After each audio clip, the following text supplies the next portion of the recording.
Well, it's been one of the talking points this year at the TT.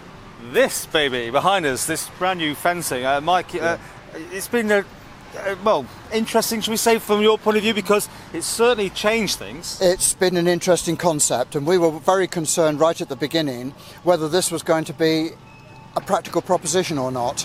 It is controversial as far as the general public are concerned, I suppose, but we had to see how it was going to go. The safety of the Scouts, obviously, I can understand, and the race officials were obviously concerned with that, and that needs to be first and foremost.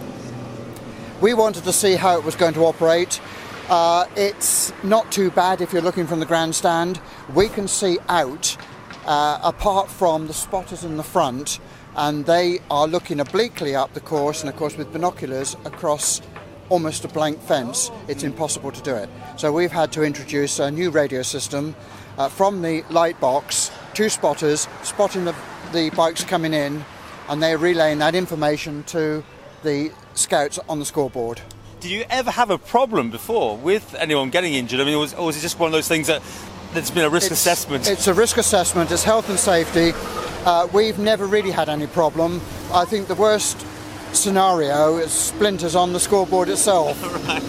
This scoreboard is an amazing bit of history now in itself, isn't it? It's iconic, isn't it? Nothing much changed in all the time the TT's been going on? No, it's like the proverbial broom. I've had an original broom for 20 years.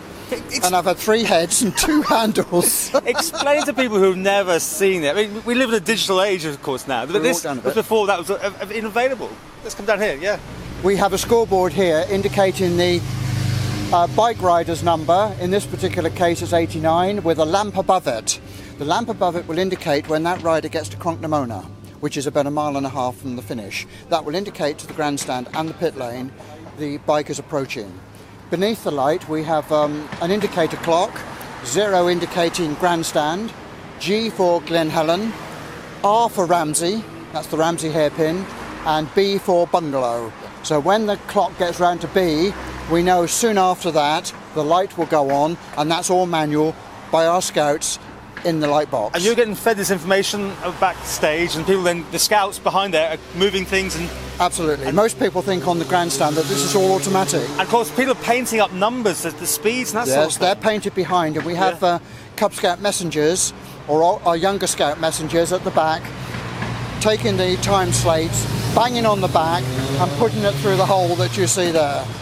And then the tear-offs on the front will pick up the time slate, and they will put it in the appropriate slot. I mean, it's just a bit of history that's... It's just fantastic. Amazing. Do you think it'll go? Do you think it'll ever be replaced with a digital? I certainly hope not. They've thought about it, but there's no way that you could replace this with a digital concept. Yeah. The thought is at the moment that we might have, when it's rebuilt, that is in about 3 years' time, that the whole scoreboard raised about 12 feet, pushed back towards the cemetery, but have a rebuilt scoreboard in exactly the same fashion, with perhaps 2 big screens on the top, with cameras around the course showing the race all the time.